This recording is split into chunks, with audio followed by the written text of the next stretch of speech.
Hai semuanya, Assalamualaikum. Selamat siang teman-teman. Gimana nih kabarnya? Semoga baik-baik aja ya dan selalu dalam lindungan Allah Subhanahu wa taala. Amin.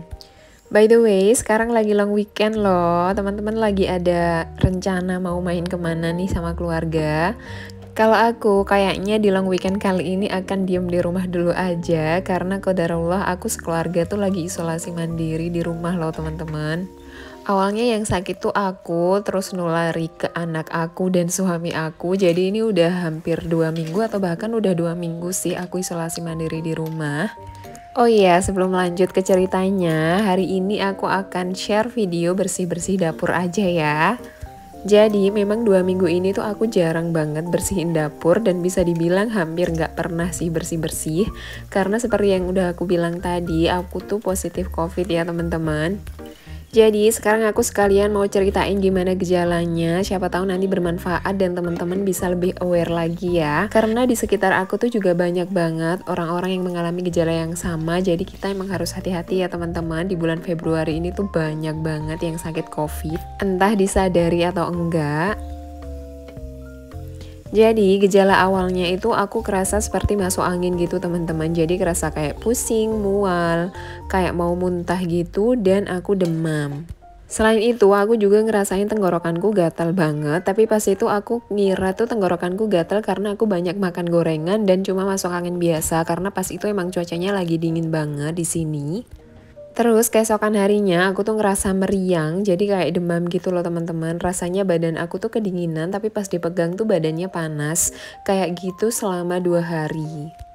Terus keesokan harinya lagi, tenggorokan yang gatel itu tiba-tiba berubah jadi nyeri telan teman-teman. Dan suara aku tuh tiba-tiba habis, makanya aku sempat gak upload video sekitar 1 mingguan lebih kan. Karena itu emang suara aku habis sih. Nah, setelah ngerasain gejala-gejala itu, akhirnya aku yakin sih kalau aku positif COVID. Akhirnya aku dan suami memutuskan buat swab, dan ternyata benar hasilnya positif. Tapi pas itu suami aku masih negatif ya teman-teman. Jadi yang pertama kali isolasi mandiri itu aku. Jadi aku isolasi mandiri di kamar samping, anak aku tidur sama suami aku gitu. Tapi sebelumnya pas aku meriang 2 hari itu aku tidur sampingan sama anak aku kan. Jadi otomatis kayaknya udah nulari ke dia juga. Terus 3 hari setelah aku isolasi mandiri, anak aku tuh juga demam teman-teman 2 hari. Dan dia tuh muntah, ada gejala mual, muntah, sakit perut gitu. Nah, karena anak aku tuh udah sakit kayak gitu, suami aku tuh udah gak bisa ngatasi sendiri teman-teman. Karena dia tuh rewel, gelisah, suami aku tuh bingung. Nah, dari situ akhirnya isolasi aku tuh kacau. Aku keluar dari kamar, ya aku ngurusin anak aku karena dia kan sakit dan lagi butuh aku juga. Jadi gak mungkin kan aku tetap di kamar. Terus dari situlah kayaknya suami aku mulai ketularan juga, walaupun sebenarnya aku dan suami dan anak aku tuh tetap pakai masker di rumah, tapi penyebarannya emang secepat itu sih teman-teman. Apalagi kita kan emang tinggal di satu rumah dan kumpul di satu ruangan dan kamar mandinya juga jadi satu. Jadi ya akhirnya kami bertiga positif COVID, tapi emang waktu mulai sakitnya tuh beda-beda. Kayaknya kalau aku sih sekarang udah negatif ya teman-teman, tinggal suami aku aja. Kalau anak aku Masya Allah Alhamdulillah dia tuh cuma 2 hari aja gejalanya, setelah itu dia tuh udah sehat lagi biasa aja. Bahkan lebih banyak aku sih gejalanya daripada anak aku. Banyak yang bilang kalau Omikron tuh bisa sembuh dalam waktu 3 hari bahkan 5 hari. Tapi ternyata ini aku udah seminggu lebih, kemarin tuh masih ada gejalanya. Terus ini sekarang setelah 2 minggu semua gejalanya alhamdulillah udah nggak ada. Cuma ada sedikit batuk kecil aja sisanya. Dan kadang kalau dipaksain aktivitas tuh kerasa lemes kayak keringat dingin gitu loh teman-teman. Tapi selain itu gejala yang lain udah nggak ada alhamdulillah. Jadi sekarang tinggal nunggu suami aku aja dan insya Allah nanti hari Senin kami ada rencana buat swab lagi. Doain semoga hasilnya udah negatif ya teman-teman. Udah suntuk banget isolasi mandiri di rumah, gak kemana-mana selama 2 minggu. Terus ini aku juga udah bosan banget sama makanan yang pesen di GoFood. Aku udah pengen masak sendiri, tapi kalau belanja di Mamang Sayur aku masih takut nanti nulari kalau ternyata aku masih positif. Jadi mau nunggu hasilnya Senin dulu aja, nanti baru aku mau belanja insya Allah kalau negatif, semoga aja. Jadi awalnya aku pikir bulan ini tuh bisa hemat karena jumlah harinya tuh cuma 28 hari ya teman-teman. Tapi qadarullah ternyata 2 minggu aku habiskan buat sakit. Akhirnya nggak masak ya, tahu sendiri ya kalau nggak masak tuh gimana, keuangan pasti jebol. Apalagi dana darurat tuh udah kembang kempis banget. Masya Allah, tapi nggak apa-apa sih, rezeki bisa dicari lagi. Yang penting kami sehat dulu aja. Doain ya teman-teman. Jadi gitu ya teman-teman ceritanya. Pokoknya kalau kita ada gejala kayak gitu lebih baik swab aja. Swab itu bukan cuma kita sendiri, tapi menunjukkan kalau kita tuh nggak egois. Karena kalau kita sakit itu bisa nulari orang-orang yang lain juga. Jadi usahakan selain menjaga diri kita sendiri, kita tuh juga harus menjaga orang-orang di sekeliling kita yang kita sayangi. Sampai aku tuh lihat ada parodinya di TikTok, jadi di bulan Februari ini banyak banget orang dengan gejala meriang, kayak batuk-batuk gitu, dan gejalanya tuh udah menuju COVID, tapi mereka tetap mengklaim itu sebagai batuk-batuk biasa aja. Pokoknya lebih baik kita swab aja ya teman-teman buat memastikan biar nggak semakin menyebar Omikron ini. Jadi kayak gitu ya teman-teman intinya. Pokoknya kalau kita emang sakit COVID, kalau kita emang positif, diakui aja nggak apa-apa. Karena COVID itu sama sekali bukan aib. Dan orang-orang yang habis ketemu kita tuh berhak banget tahu kalau kita tuh sakit COVID. Karena mereka juga perlu untuk cek gimana keadaan mereka ya. Semua yang aku share ini sifatnya cuma sharing ya teman-teman, sama sekali nggak menggurui karena aku pengen semua orang tuh jangan sampai kena COVID, jangan sampai lebih menyebar lagi. Insya Allah ya. Jadi udah dulu ya cerita tentang COVID-nya, sekarang kita balik ke aktivitas di dapur lagi. Ini aku lagi beresin panci-panci aku yang gosong, aku masukin ke bawah aja. Terus sekarang aku mau lanjut ngisi beberapa kebutuhan di dapur yang udah habis, termasuk minyak ya teman-teman. Akhirnya minyak aku yang selalu kosong botolnya dari awal bulan, akhirnya sekarang akan bisa diisi lagi. Bulan ini tuh aku benar-benar kesusahan banget buat beli minyak goreng. Aku tuh udah pergi ke Transmart, ke Superindo, ke Indomaret, ke Alfamart, gak kebagian minyak goreng. Terus ini akhirnya aku titip ke mertua aku. Alhamdulillah akhirnya kedapatan juga minyak Sania yang 2 liter.